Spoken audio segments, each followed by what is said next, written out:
ट्विशा शर्मा मौत मामले में बीएसटीवी पर बोले ट्विशा के पिता सेकंड पीएम से न्याय की उम्मीद जागी है। पहले पीएम में कई तरह की कमियां थी, सीबीआई को भी जल्द जांच शुरू कर देना चाहिए क्योंकि उन्होंने साफ कहा है कि एमपी पुलिस पर उनका भरोसा नहीं है, एसआईटी पर उनका भरोसा नहीं है और ऐसे में जल्द से जल्द ये जो पूरा केस है वो सीबीआई के हवाले कर दिया जाए। और सुप्रीम कोर्ट ने भी मामले में संज्ञान लिया है। उन्होंने कहा कि अब उम्मीद है कि न्याय मिलेगा क्योंकि अब इस पूरे मामले में सुप्रीम कोर्ट ने भी स्वतः संज्ञान लिया है और ऐसे में सोमवार को इस पूरे मामले में सुनवाई होगी। और पूरे मामले को लेकर क्या कुछ कहा ट्विशा के पिता ने, सुनवाते हैं आपको। पिता हमारे साथ मौजूद है। आज सर, सेकंड पीएम जो है इस समय चल रहा है, दिल्ली एम्स की जो टीम है डॉक्टर की वो कर रही है, कितनी उम्मीद है? क्योंकि आपकी ये मांग शुरू से रही है, अब जाके जो है वो सेकंड पीएम, काफ़ी समय हो चुका है। जी, ये आप सब लोगों का धन्यवाद, मीडिया का, लोगों का और हमारी मुहिम से जुड़ने वाले लोगों का कि आज हम PM2 के लिए माननीय हाई कोर्ट ने आदेश दिए और आज हम इस दिन देख रहे हैं। न्याय की उम्मीद बढ़ती जा रही है। सुप्रीम कोर्ट ने संज्ञान लिया। CJI साहब का बहुत बहुत कोटि कोटि धन्यवाद कि आज एक नज़ीर बनेगा। ये केस जो है लोगों को न्याय व्यवस्था में एक विश्वास बढ़ा देगा उनका। प्लस मैं माननीय मुख्यमंत्री जी का भी बहुत श्रद्धेय से धन्यवाद। उनसे फिर गुजारिश करूंगा कि CBI एक्शन को तुरंत ले, अपने कार्रवाई को तुरंत शुरुआत करे ताकि साक्ष्यों से और जो मिले हुए प्रिविलेजेस हैं उनको ख़त्म ना किया जाए। तो पहले जब जो फर्स्ट पीएम हुआ था उसकी रिपोर्ट भी आपने देखी थी, उस समय क्या कमियां रही थी आपने जो देखी थी? क्योंकि आपका ये कहना था कि चोट के निशान भी थे। जी, वो तो बारंबार आपने दिखाए, मीडिया ने दिखाए, चोट के निशान थे, लिगेचर का ना मिलना और भी इसमें जो साइंटिफिक एनालिसिस होता है उसके ऊपर भी हमने ध्यान आकर्षित किया था। हमने एक 10 पॉइंटर रेस किया हुआ है जो मीडिया में चल भी रहा है, आपने देख रहे हो कि हमें इस पर जो है संतुष्टि मिलनी चाहिए। अभी मुझे लग रहा है कि न्याय मिलेगा क्योंकि जो नई टीम आई उसने कहा कि हम नए सिरे से इसका पोस्टमार्टम शुरू करेंगे, बिल्कुल स्क्रैच से शुरू करेंगे और हम अपनी रिपोर्ट को बाद में कंपेयर करके एक अच्छी फाइनल आपको फाइंडिंग्स देंगे। एक आखिरी सवाल मेरा यह है कि SIT जांच कर रही है, 7 दिन का रिमांड है, अभी भी भरोसा है SIT पे? हालांकि CBI जांच शुरू नहीं हुई। ये एक टैक्टिस होती है। आज 7 दिन की रिमांड ग्रांट करने का मतलब ये होता है कि एक पर्टिकुलर पीरियड होता है किसी भी एक्यूज को उसमें क्या बोलते हैं उसको, रिमांड पर लेने का। रिमांड टाइमिंग होती है। अगर मैक्सिमम 7 डेज़ की टाइमिंग है तो 7 डेज़ यही यूटिलाइज कर लेंगे तो CBI क्या कौन सा रिमांड ले पाएगी?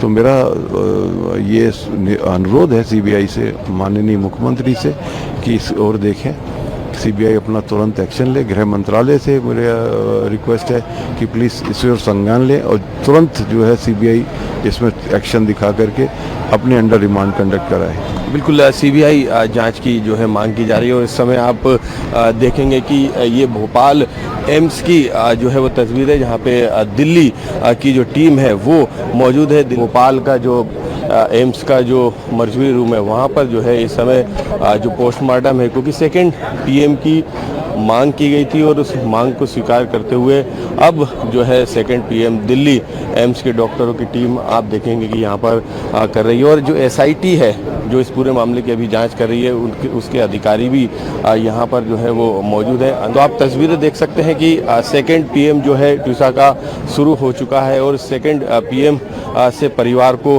काफ़ी उम्मीदें भी हैं और परिवार जो है वो जिस तरीके की मांग कर रहा था उस मांग को जो है अब जो है वो मांग जो है उनकी मानी जा रही है। और कैमरामैन चंचल के साथ मनोज राठौर, BSTV भोपाल। और हमारे सहयोगी मनोज राठौड़ भी हमारे साथ में एम्स परिसर से जुड़ गए हैं। मनोज जी, सेकंड पीएम को लेकर क्या अपडेट आपके पास? अब रोहित, 1.5 घंटे का समय हो चुका है और अभी भी मैं आपको तस्वीरें दिखाऊंगा कि जो परिवार के तमाम सदस्य हैं वो इस समय यहाँ पर मौजूद हैं और जो पीएम है जो पोस्टमार्टम है वो अभी भी लगातार जो है वो चल रहा है, क्योंकि जो टीम आई है वो डिटेल में इस पीएम को कर रही है और जो एम्स भोपाल ने जो पीएम किया था उसमें कई तरीके की खामियां परिवार ने जताई थी और परिवार का ये आरोप था कि एम्स ने जो पोस्टमार्टम भोपाल की टीम ने किया है उस पर उन्हें भरोसा नहीं है। कई तरीके का विरोधाभास, कई तरीके के आरोप उनके द्वारा लगाए गए थे। लेकिन अब दिल्ली फॉरेंसिक डिपार्टमेंट के डायरेक्टर जो चीफ हैं अपना डॉक्टर सुधीर गुप्ता, उनके निर्देशन में जो टीम थी वो पहुंची हुई है और वो टीम जो है अब यहाँ पर जो है पूरी शुरू से जो है वो सेकंड पीएम जो है यहाँ पर कर रही है, क्योंकि जो जानकारी मिली है रिपोर्ट कल जो है इस पूरे पोस्टमार्टम किया जाएगी और ऐसे में रिपोर्ट आने के बाद जो है जो परिवार है वो बॉडी का अंतिम संस्कार करेगा, ट्रुषा का अंतिम संस्कार करेगा। तो संभवतः परिवार अब ये तय करेगा कि दिल्ली बॉडी ले जाना है या फिर दिल्ली ले जाना है या फिर भोपाल में ही अंत्येष्टि की जाएगी। तो ये अभी तय हो रहा है और तस्वीरों में आप देखेंगे कि परिवार के सदस्य जो है यहाँ पर मौजूद है, न्याय की उन्हें उम्मीद है और वो जो मांग थी वो मांग को पूरी भी कर ली गई है, पूरी की गई है। और दूसरी तरफ क्योंकि इस पूरे मामले में जो संज्ञान लिया है, स्वतः संज्ञान लिया है सुप्रीम कोर्ट ने, उसमें कल जो है वो सुनवाई होनी है। तो उम्मीद है कि जो न्याय अभी तक परिवार को नहीं मिल रहा था वो अब न्याय मिलना जो है उन्हें शुरू हो गया। लेकिन अभी भी एक मांग है कि सीबीआई 3 दिन का वक्त हो चुका है, सिफारिश सरकार कर चुकी है, उसके बावजूद भी जो है वो न्याय जो जांच है वो सीबीआई ने शुरू नहीं की। तो परिवार की मांग है कि इस पूरे मामले में सीबीआई जो है वो और दूसरी तरफ जो इस पोस्टमार्टम का नेतृत्व कर रहे हैं डॉक्टर गुप्ता, वो भी कई हाई प्रोफाइल मामलों में पहले भी रह चुके हैं, कई पोस्टमार्टम कर चुके हैं और ऐसे में परिवार भी उम्मीद जता रहा है। परिवार ये कह रहा है कि हम लंबे समय से ये मांग कर रहे थे कि सेकंड पीएम हो और हाईकोर्ट के निर्देश के बाद में अब सेकंड पीएम कर रहा है। तो कहीं ना कहीं अब उनका भी कहना है कि अब हमें न्याय की उम्मीद है कि पोस्टमार्टम रिपोर्ट में वो निकलकर सामने आएगा जिसको लेकर हम लगातार आरोप लगा रहे थे।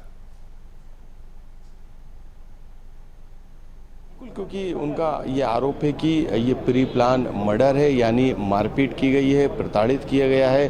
तो यही कारण है कि अब इस पूरे जो रिपोर्ट सामने आएगी तो उसमें एक एक फाइंडिंग जो है वो देखी जाएगी और परिवार जो है पहले पोस्टमार्टम रिपोर्ट जो सेकंड पीएम की वो देखेगा, उसके बाद ट्रुषा का अंतिम संस्कार करेगा। ये परिवार ने फैसला लिया है। लेकिन क्योंकि जो पूरी टीम है दिल्ली की, वो टीम जो है डॉक्टर सुधीर गुप्ता जो कि फॉरेंसिक डिपार्टमेंट के हेड हैं, उनके निर्देशन में जो है पीएम करने के लिए दिल्ली से भोपाल पहुंची और पीएम को करीब डेढ़ घंटे का समय भी हो चुका है और कई चर्चित मामलों में जो है वो पोस्टमार्टम रिपोर्ट तैयार कर चुके हैं। जो ये रिपोर्ट तैयार की जाएगी 5 सदस्य टीम के द्वारा, उसका एनालिसिस किया जाएगा और डिटेल में वो रिपोर्ट जो है वो तैयार करके भेजने का काम हाई कोर्ट को और एसआईटी को करेंगे।